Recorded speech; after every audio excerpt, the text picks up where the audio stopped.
Rejoice, everyone. We're back with another Sekhie Reacts to Fate. Finally, another Slavic character. It's been so long. And I mean that genuinely. It's been so long. We do not have enough. We're doing Dobrynya Nikitich today. Dobrynya Nikitich. Thank you. You're on charge of pronunciation today. Just wait for me to fuck up. To be fair, I think I kept on having trouble pronouncing this name because when you first said it to me, I think I thought you were saying Dobrynya, and I was very confused as to why it would be that, and so I was having trouble saying Dobrynya, but it's Dobrynya, which makes more sense to me, like phonetically. And oh my god, guess what? Now that I know who this person's name was, I've actually read this story before. I have this in a folklore book. I was going to ask you if you had actually... Because you're the Slav. I was going to ask if you heard this one before. Yes, I have. In fact, I've actually done a fair amount of research into the T.H.E Gorinich, the dragon. Because at one point, my friends were asking me, like, hey, is there a Slavic dragon, right? And, the answer is, technically no. We do have a dragon, but it's not really anything similar to a Western or Eastern dragon. So but we do have these things called zmyes. And in this story, it's T.H.E Gorinich, which obviously very similar naming convention. Well, if you want to go into that dragon, go off. We absolutely will be talking about that dragon today. So. Oh, well, I didn't know that. Thank you. Because I did spend a bunch of time looking up T.H.E Gorinich a couple months ago because I was very, very curious about this for my friends because they were like, why? We're not going into it Fafnir style, by the way, but we are touching on it today, and this is your best time to unload if you got, research done. That is true. Anyways, so Dobrynya Nikitich is a bogatyr, which is the Russian word for an epic knight from a tale of epic knights. So it's a very similar concept to Georgian the Dragon in terms of where it occupies in folklore.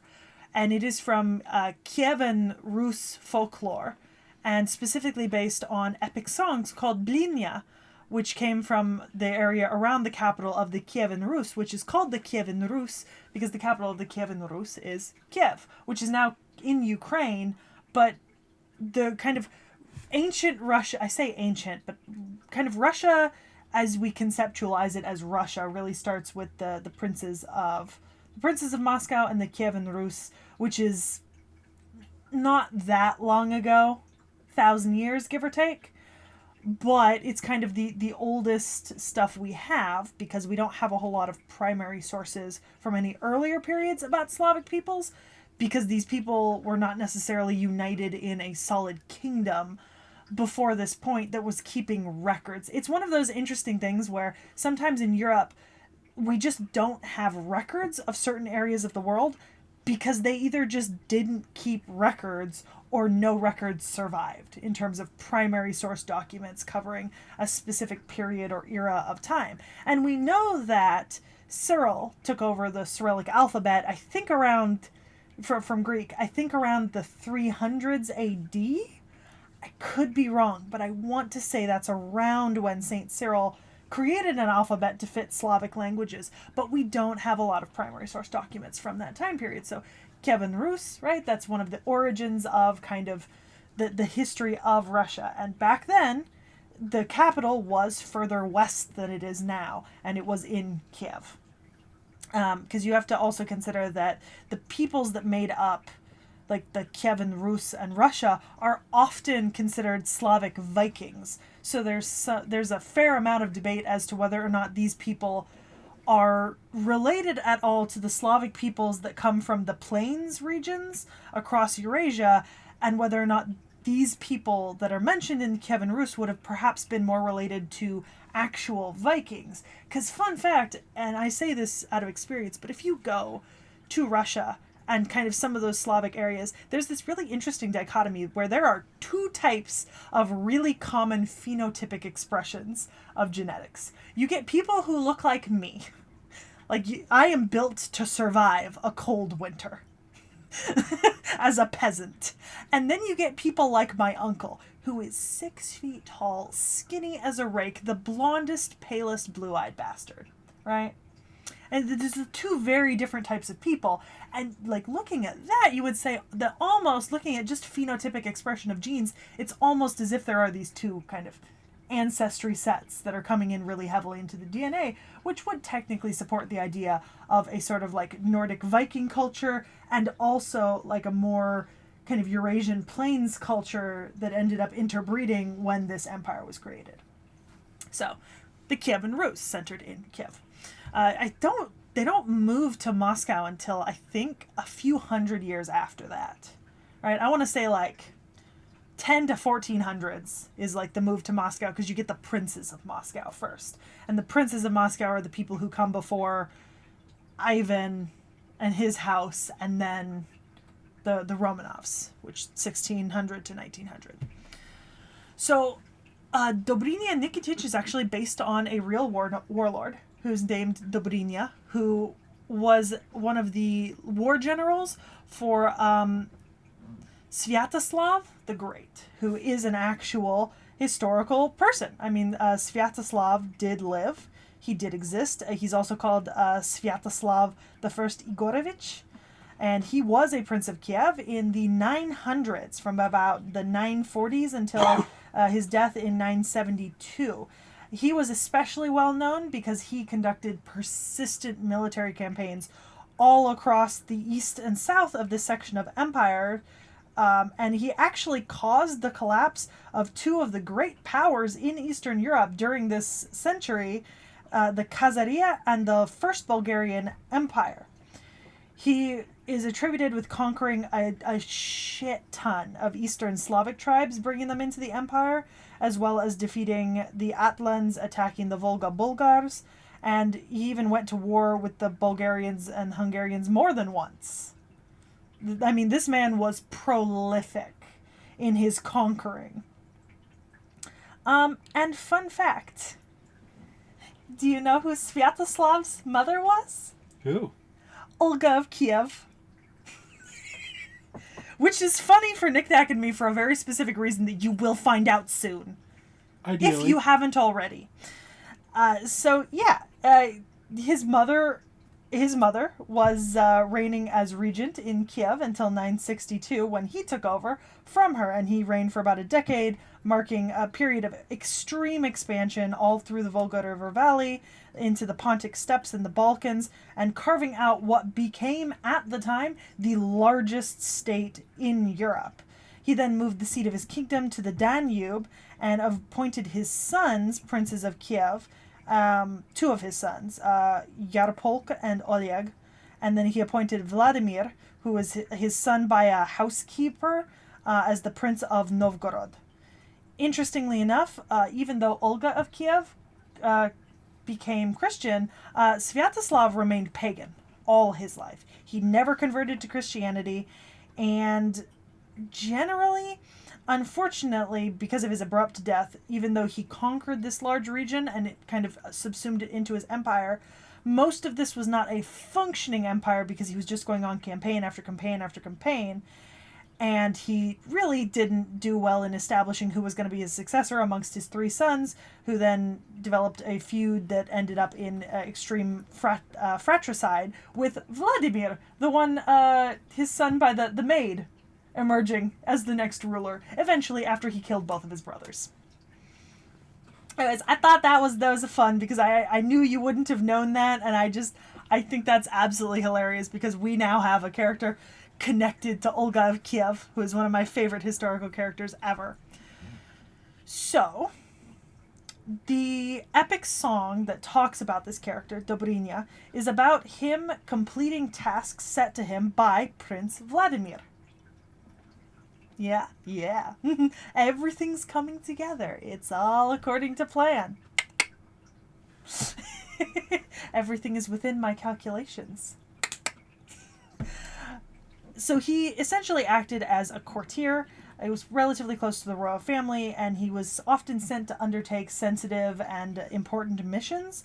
Generally, the consensus among the Ballini, the epic songs, is that he was a member of like a noble class of warriors, and that he was an archer, a swimmer, and a wrestler, and also played the gusli and tafel.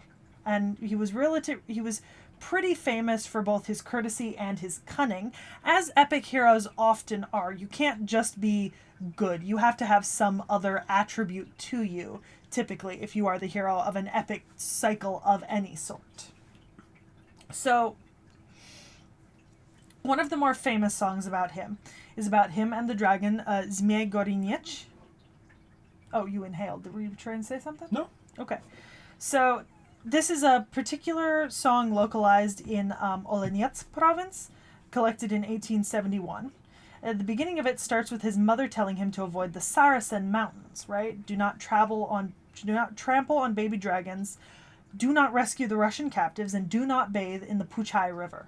Dobrynya, of course, disobeyed his mother and did all four of these things immediately. As you do. However, when he bathed in the T.H.E River, he encountered a dragon that had 12 trunks that some people call the Zmei Gorinich, and at the time he was unarmed. And so what he discovered was a hat of the Greek land, and he was able to use this to defeat the dragon.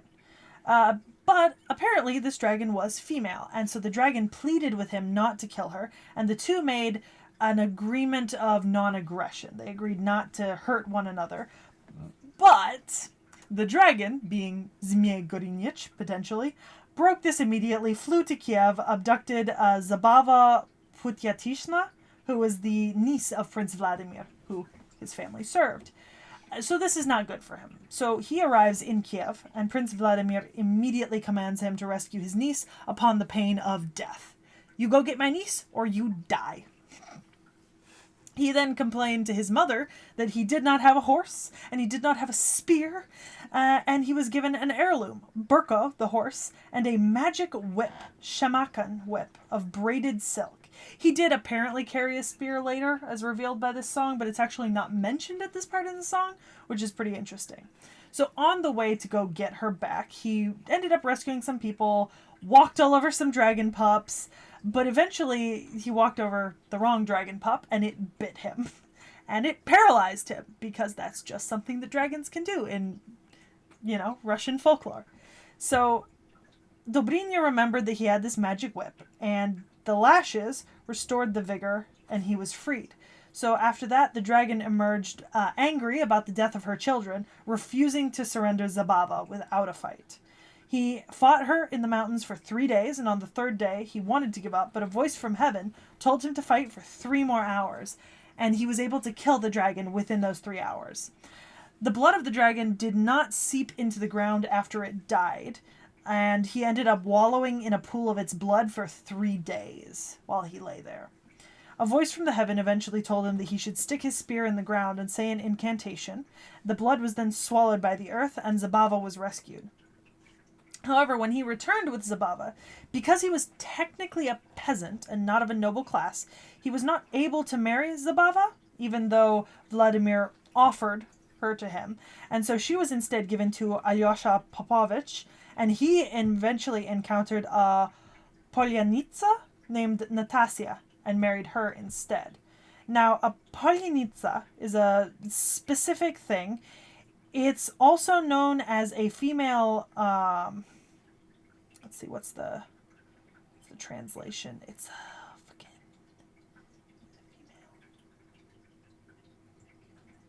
female. So remember how we called him a bogatyr earlier, right? Mm-hmm. And that translates to epic knight, knight of an epic tale. Polyanitsa is a female version of that. So it's a female epic hero. Female bogatyr. And they can be, when they are females, they're generally considered in Russian folklore to be sort of a Slavic equivalent to the Amazons from Greek mythology, like a race of female warriors that is separate from normal population. Typically, the ones that you hear about in folklore are often married to famous male bogatyrs. So, Nastasia Nikolichna, who became the wife of Dobrynya Nikitich. That was her full name. And so, in these stories of these female bogatyrs, they don't match the men in strength or cunning or bravery, but typically in the stories that they're mentioned in, there are situations where they are the ones to save their husbands and outwit the enemy. And they're often working with the heroes in tales, or married to them, or present in tales that have bogatirs in them.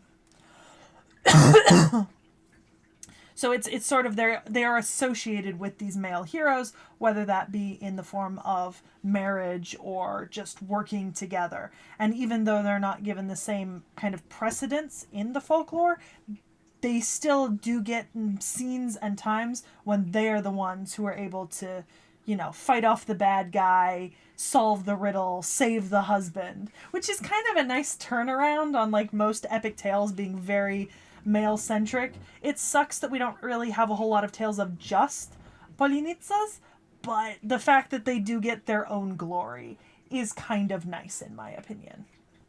So, Slavic dragons are also called Zmei in Russian, and they're pretty interesting because Slavic dragons do not have to be dragon-like. They can actually be kind of humanoid, and they can be generally beastoidal, right? Like beast-like. And generally they're the most well-known for wooing women in Russian folklore. They have a tendency to take women and steal them away and try to woo them. So, obviously sometimes that's not what happens, but that is typically what happens. Zmei Gorinich has 3 to 12 heads, depending on the story that you read. And there are other versions of Zmei, like Tugerin Zmeyevich, which is the dragon's son, who was the son of a dragon, but also a bogatir. So he was like a serpent hero, and he was always portrayed as like a man-like dragon that would appear in tales and show up and that sort of thing. Interestingly enough, generally, if you look at art, Zmei are not portrayed like a dragon. It's often like a cloud of nebulous black coming up out of something, sometimes with wings and eyes, and really creepy looking. So I think this is a really good example of, we talked about before, not all dragons are dragons, but all dragons are dragons, or whatever this is. The Zmei is an example of something that is not a traditional looking dragon, but it still fits into the class of dragon-like monsters, sort of, when you really consider the wider realm of what qualifies a dragon. I mean, our last video we talked about Kiyohime, who's a serpent, and we count that as a dragon. So I think Zmei fits right there pretty well. So that's what I have on Dobrynya. Awesome. Is that more or less than you thought I'd have? It's about what I thought you'd have. It's generally what I dug up. Yeah. A little bit more, though. You had some good context there that I didn't necessarily find. You know what? Something interesting to mention. I just remembered this. So, Russian society was actually pretty strictly class-based, like, traditionally. So, there's a reason why he couldn't marry the princess. It's because he was a peasant. There were the nobles and the kings, and then there were the peasants. And fun fact, our modern word slave comes from the word Slav, and it's a reference to the way that Slavic peasants were treated in Slavic history, which was historically really, really shitty. Not on the level of slavery, of course, but the word comes from there because it's a reference to that. I was going to comment that, that entire situation with him not being married to the princess feels distinctly like that's a political relic of the time period. Yeah, so there's a really long history in Slavic cultures of what is essentially indentured servitude in peasant classes, and an almost caste-like class system.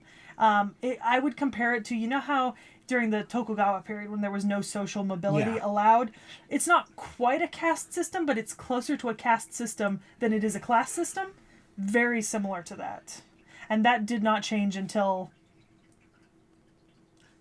Well, it did not change for a while. It felt like when you're retelling those old stories and the main male character does something horrendous to a woman, you're like, oh yeah, and this character did that. We're going to move on. Yeah. Like when it mentioned him not being able to marry the princess. Yeah. See, but, oh god, so I love this. This is really... This is really sort of a good example of the way that I read this story as a child. So this is the very traditional art that would go in a Russian folktale book that you would get. I have several books, and the art in them all looks like this. Right? Like, it's very colorful, and there's this very specific way that everything is drawn and the art is done. So this is Dobrynya Nikitich rescuing Zabava Putyatishna from Gorinyech. And so you can see it's dragon-like, but not quite what you would think of when you think of dragon. So I just, like, this is the art that I grew up with reading folk tales sort of displayed as. So that's pretty cool. I also wanted to, so this is what I mean. Like, they do not always look like dragons. Sometimes it is a nebulous cloud with appendages. Like, that man's got, like, human arms crossed. But this body. So, Zmei are fun. Alright. So, if you haven't had the chance to see it up top already, what class do you think? Dobrynya? Lancer or archer. Yeah, because he's a professional archer, but he also uses a lance in his story. So Lancer or Archer. Right. Rider. Huh. Maybe for the steed. Also, that is a woman. We'll get into that. Okay. There's actually a really big reason for that. Okay. Do you want to go to the design? Oh, I know what the reason is now. Natasya Nikolichna. Psych, we're not talking about Dobrynya today. No, we're talking about the Polynitsa. Yes, let's go on to the designs real quickly. We are, in fact, talking about the Polynitsa, and I appreciate that. I love the giant axe. This is just all of my D&D characters. Tiny woman, big weapon. Tiny woman, big axe. Yes. I like a woman with a big axe. Yeah, and dragon, of course. Perfection. I love her. And she has a dragon. And that makes everything better. And she rides a dragon, and that makes everything better. So yeah. Well, you found it. You found my favorite servant. She's Slavic. She's related to Olga. She has a giant weapon. She has a dragon. So yeah, you caught that. This is not a gender bend. This is actually Natasha, who for some unknown reason took on Dobrynya's name and pretended to be him when summoned as a servant. You see, the real Nikitich was actually so we talked about the real Nikitich, who was actually summoned during the Tunguska incident and observed the birth of Koyenskaya, going as far to give her name. He then leaves, knowing his wife will be summoned later. When Natasha is summoned, it's within Koyenskaya's Tunguska sanctuary, which is sort of the realm that Koyenskaya creates. She takes on the role of watching over Koyenskaya and is instrumental in ultimately dealing with her. So the dragon that she was riding, that's actually Nikitich's horse, cursed by the three-headed dragon. Sturko? Sturbo? Burko? Burko? Was it Burko? Burko? Sturbo? I don't have it written down here. The name written down here. I have it written down. Non-aggression pact, a dragon, Zmei.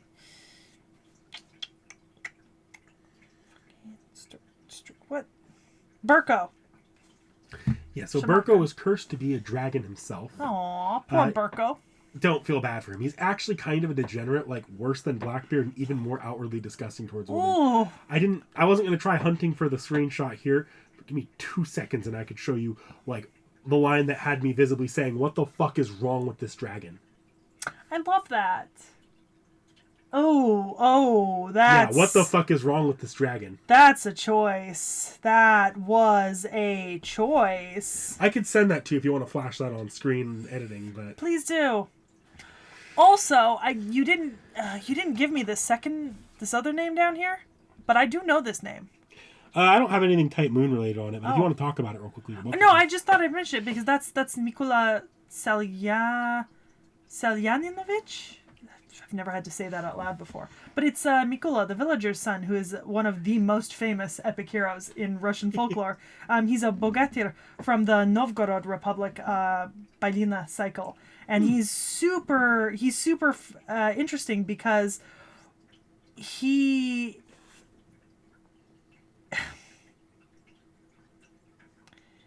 because there's this thing that happens in his story where he's super, when someone else faces up against him, like if he involves himself with another Bogatyr who's a warrior type that's weaker than him, right? Mother Earth loves him so much he can't lose. Yeah.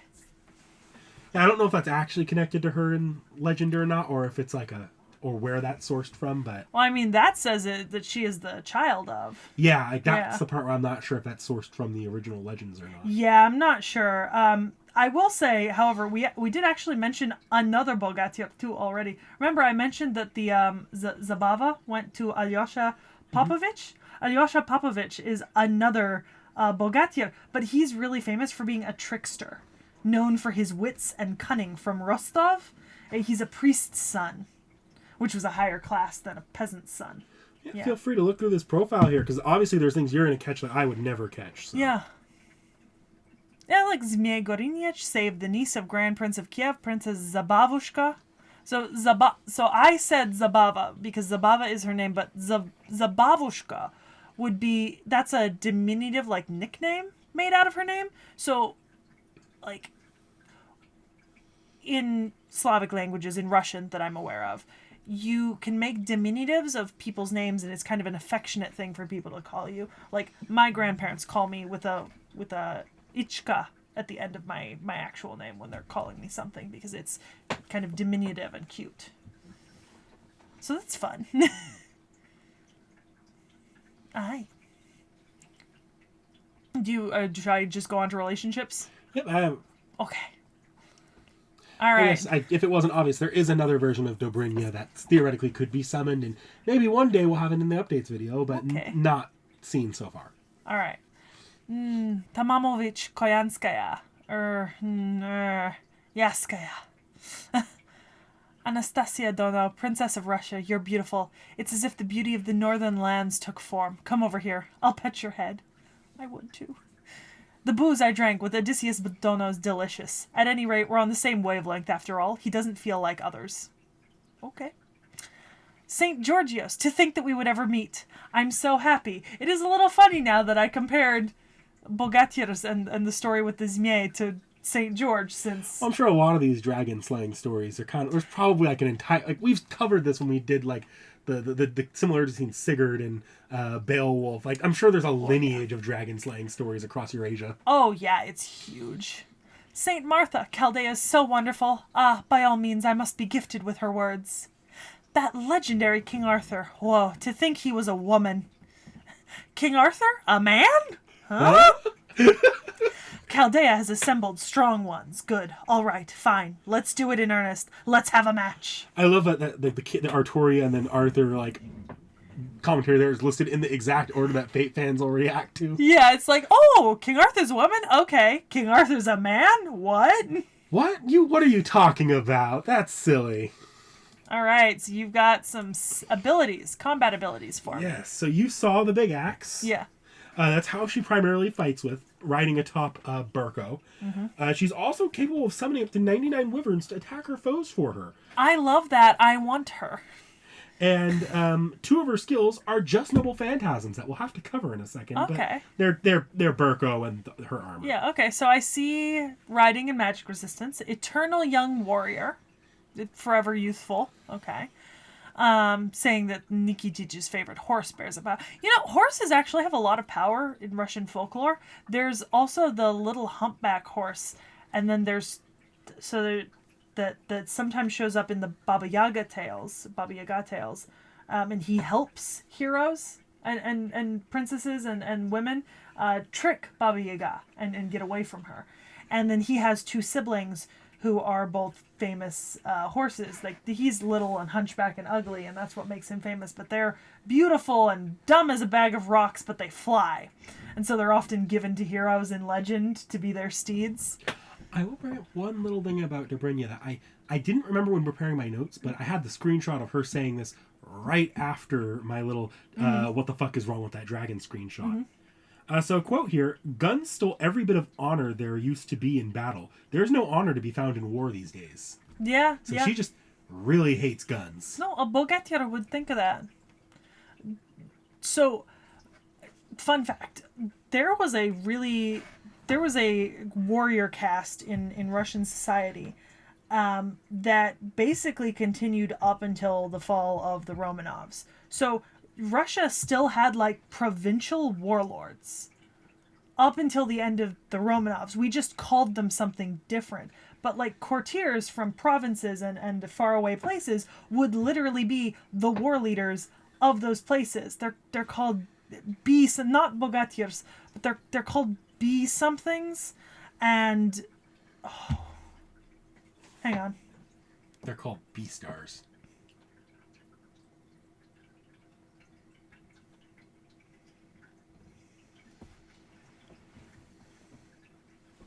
Boyars. They're called boyars. Yeah, close enough. Yeah. So they're called boyars, and boyars had a lot of military power up until kind of the end of the Russian aristocracy. And so Russia did always have like connections to this kind of like more warrior-like culture. If you think about the fact that the majority of their like noble class was made up of descendants of boyars or boyars themselves. Okay, I see. Okay, and then there's the two NPs, Berza Damask and Berza Burko. And those are just... The Damask is just her armor. Mm-hmm. And Berza Burko is just the horse pig that became a dragon. Mm-hmm. And then the other noble phantasm is Zmei Gorinich. Yes, so she can actually summon... Zmei? Yes. You weren't even going to try it? Her. Yeah, you can click into that. We might have a solid design. I do want to first look at the artist. That is the only character they have designed. So go back for a minute. You might want to look. There's actually a developer. Or no, nope. Never mind. I was wrong. Just designer. But you said I could. Oh, three-headed dragon. Yep, that's just the NP animation. Oh, okay. Never mind. We'll get to that in a second. The evil dragon comes and vomits sin. Yeah. So yeah, we have the NP animation whenever you want to click into it. All right, that's over here.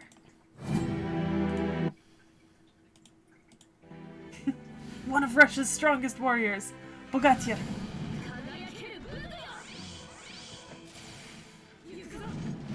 Aww.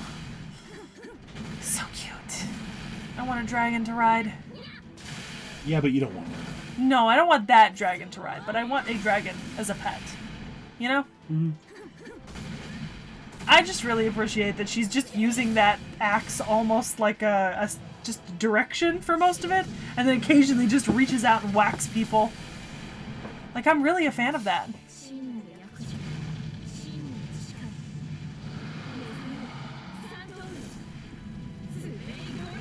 Anytime I hear Santoryu, all I can think of is Zoro.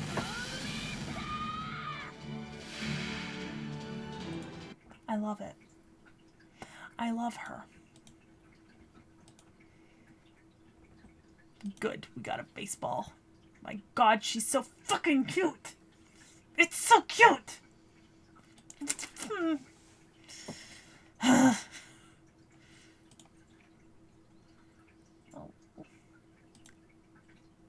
Oh. The dragon has expression sheets. Yeah, one of them's that tongue thing it was doing. Yeah. Apparently dragons do that tongue thing. Dragon, not lizard. I don't do that tongue thing. Ooh. From the Tunguska story. Yep. But I'm not going to see it anytime soon, so I can look at the art. I love that this artist loves her. Because I, too, love her. Oh my goodness, I want this. As a poster. This is so friggin' cute. Oh. Oh, and Tamamo. There's polar bears in the background. Okay. Cute. A little chibi. My god, I love her. Oh. Okay, that's it. I need more art of her. Get on that. Okay. Alright.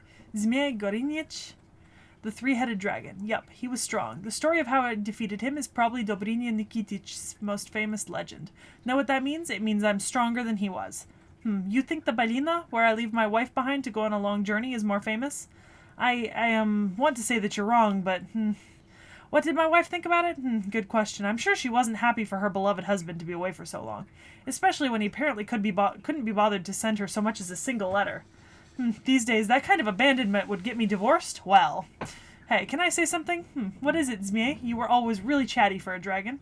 I thought we were talking about me. Why are you talking about your marriage instead? Good point, but don't worry about it. Life's too short to sweat the small stuff. Can you tell it's the wife pretending to be him? Oh, absolutely. And expressing her bitterness? Oh, yeah. Damascus steel dagger. In the form of a dagger made from the same steel as Nikitich's equipment, which is why it was called Damask. Yeah. It has a large, sturdy blade guard to keep its wielder's hands safe in combat. Use it to stay alive. If you want to live, you have to fight. Even now, you can recall how you felt when Nikitich told you that while staring you straight in the eye. So how's that dagger been treating you, huh? You haven't had any opportunities to use it in close quarters combat yet? No, that's not what I meant. Daggers like this are useful at meals, too. Look. Try not to be too precious with it, okay? Yes, it's made of fine Damascus steel, but it's still okay to use for everyday things. Such was the advice Nikitich later offered. Heroic Spirit Dream Portrait! Dobrynya! Oh! I know where she is. Where is she? She shares the CE. Oh, no, she does. It's in Sin. Remember, we just saw 2 characters there? Yeah. Yeah. In China. Yeah. Also, I love her outfit. This is adorable. We're here for it. With the hammer. There's a dragon crawling up that hammer. Look at that. It's so cool. Twin tail. Oh, it's her and Tamamo. 2 beasts have come to the Arctic. Shall we go inspect the enemies in their new outfits? By the way, Yaskaya, I found this lovely drink. Look, it's pink. Oh my, are you giving it to me? As expected of Lady Nikitich, you are quite the connoisseur. I like how it isn't overly sweet despite its appearance. The summer's inspection has just begun. I was going to say, it's technically Talmo is her first name, but that's Koenskaya, so. Yeah. Yaskaya. Yeah. Yaskaya. Yeah. Adorable. I love her. I figured you would. You might have just found one of my new favorite top servants. Like, point blank period. Like, this is battling it out with Ku up there. Like, God, I desperately want a figure of her, but I know that would be super expensive or just not available. Because of the dragon? No, just because she's so new and doesn't seem to be, like, overly used yet. Yeah, she's not crazy popular. If it's any condolences, I could probably figure out, like, eventually they give out tickets where you can grab her for free in FGO, because it's a 4-star, and she's not unlimited, so. Like, you could just grab her whenever you get one of those 4-star tickets that come around sometimes. I'm here for it. Alright, so, next time. I'm happy. I now don't care what comes next. Well, We too will go to the land that Alexander once conquered. See you next time, everyone.